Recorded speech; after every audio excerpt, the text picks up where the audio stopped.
In a world where empires collided and egos shaped the fate of millions, there stood one man, Napoleon Bonaparte, whose genius on the battlefield seemed almost supernatural. But imagine, just for a moment, that the impossible had happened. Imagine that on that cold December morning of 1805 at Austerlitz.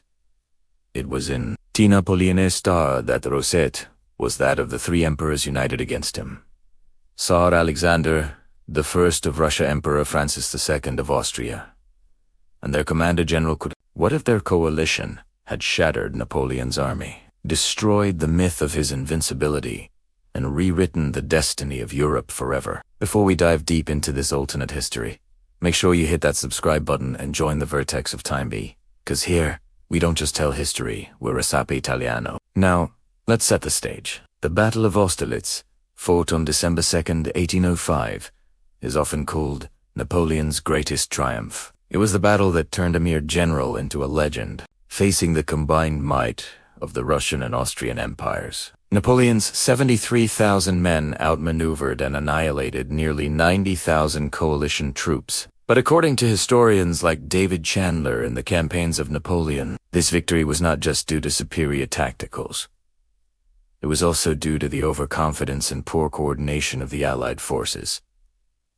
So, what if that overconfidence had been replaced by caution, discipline, and a clearer command structure? Could the tide have turned? Could Austerlitz have become the grave of Napoleon's empire instead of its birth?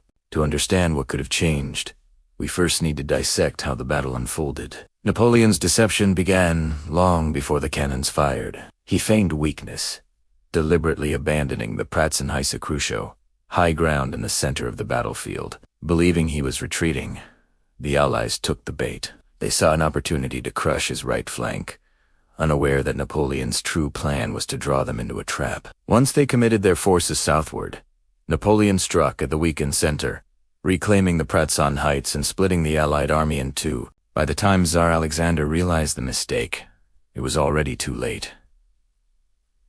But let's flip the script. Suppose the Allied command, Kutuzov in particular, had resisted the political pressure of the two emperors and insisted on a more defensive posture. As military historian Andrew Roberts notes in Napoleon, alive, Kutuzov understood Napoleon's brilliance and suspected a trap. In this alternate scenario, imagine Kutuzov taking control of the coalition strategy and choosing to entrench his army along the Pratzen Heights, instead of descending into the fog-covered valley. Napoleon's entire plan hinged on the Allies abandoning that position. If they had held it, the French would have been forced to attack uphill against entrenched artillery on.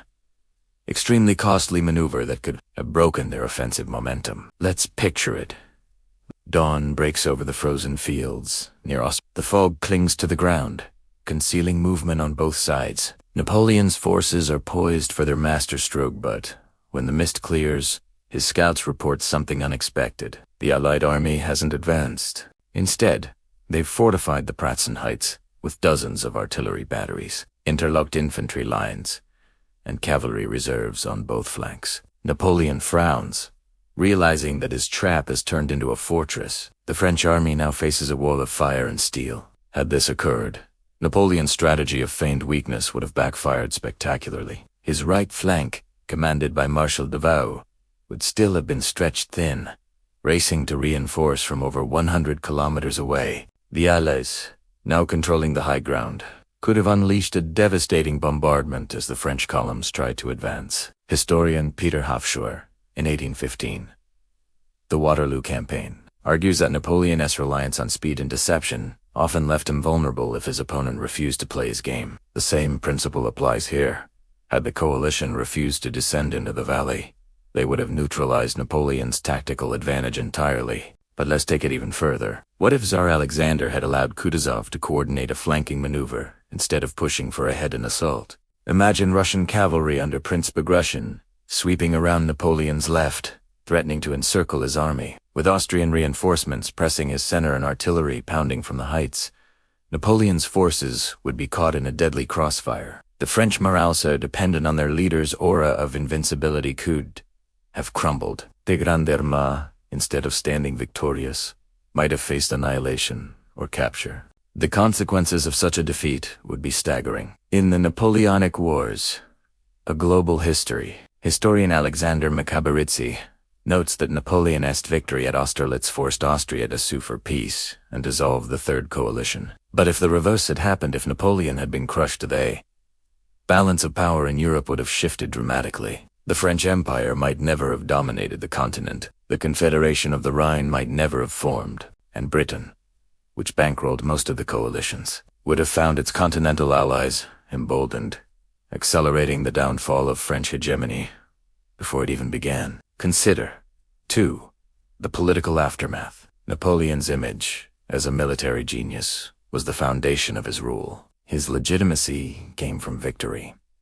A defeat at Austerlitz would have shattered that illusion. Paris would have been in turmoil. The Senate might have questioned his authority. Perhaps even the idea of crowning himself emperor, done only a year earlier, would have been seen as hubris punished by fate. The fragile alliances within France's government built on Napoleon's charisma might have splintered. As historian Paul Johnson wrote in Napoleon, A Penguin Life,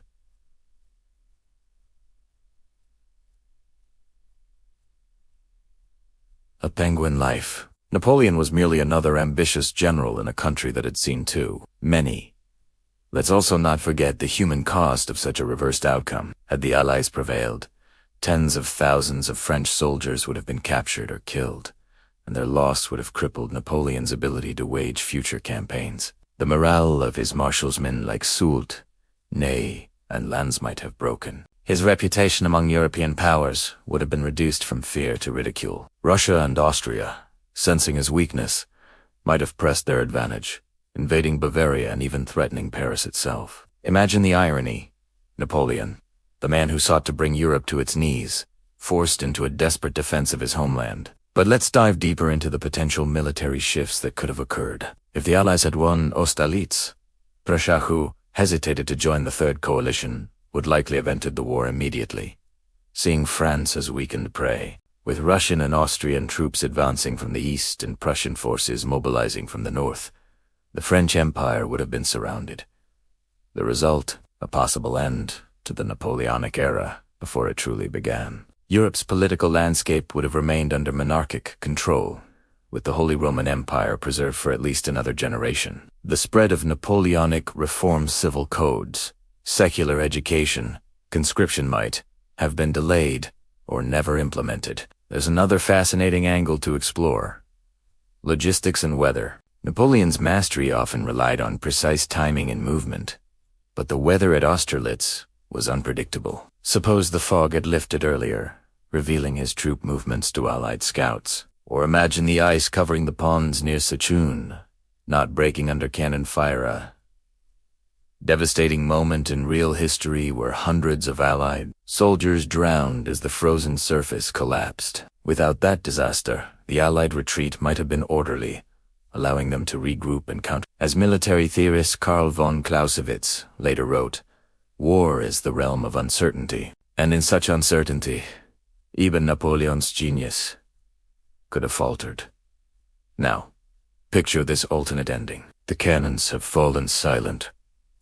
The Pratzen Heights remain in Allied hands. Napoleon's once-proud banners are torn and scattered. Kutuzov rides through the smoke, his fur-lined cloak brushing against the frost. As Russian and Austrian soldiers cheer the downfall of the French emperor, Tsar Alexander raises his sword and declares Europe free from tyranny. Across the continent, monarchs breathe a sigh of relief. The Corsican usurper has been humbled, but beyond the cheers, a darker possibility stirs without Napoleon's centralized reforms and his role as both destroyer and unifier. Europe's old regimes might never modernize. The revolutions of the 19th century could have been delayed or suppressed entirely. The chain reaction of Progressista, end of feudalism, the rise of nationalism, even the eventual unification of Germany and Italy might have taken an entirely different path. So, what does this all tell us? That one battle, one decision, one moment of hesitation or insight can alter the entire course of human history. Austerlitz was more than a military engagement, was a hinge of destiny. As historian Alan Shum observed, Napoleon did not merely win at Austerlitz. He remade Europe in his image, But if the three emperors had won instead, Europe might have remained a patchwork of reactionary monarchies, clinging to old hierarchies and divine rights. The Napoleonic Wars, in all their blood and brilliance, accelerated the modern world. Without them, we might still be living in the shadow of crowns and empires untouched by revolution. Before we close, let's take one last glance at the field of Austerlitz, not the one that was, but the one that might have been. Smoke drifts over the icy plain. The sun of Austerlitz never rises. Instead, a dark winter descends upon Europe. History, as always, is written by the victors, but in this alternate world, the victors are the three emperors, standing triumphant over a broken Napoleon. His empire never forms. His legend never grows. The map of Europe remains frozen in time, like the fields of Moravia that December morning. So, what do you think? Could the coalition of emperors truly have defeated Napoleon? Which strategy do you believe would have worked best, holding the heights, encircling his army, or forcing him into a prolonged war of attrition he couldn't sustain? I want to hear your thoughts. Drop them in the comments. And while you're there, suggest which what-if from history you want us to explore next. Maybe the Mongols invade Japan and win. Maybe Rome never falls. Maybe Alexander the Great lives to conquer the West. Your ideas shape the stories we bring to life. And if you enjoyed this dive into alternate history and to the fragile moments where the world could have turned another way, don't forget to like this video, subscribe to the channel, and ring that bell. Because here, at Vertex of Time, history isn't just told, it's reborn.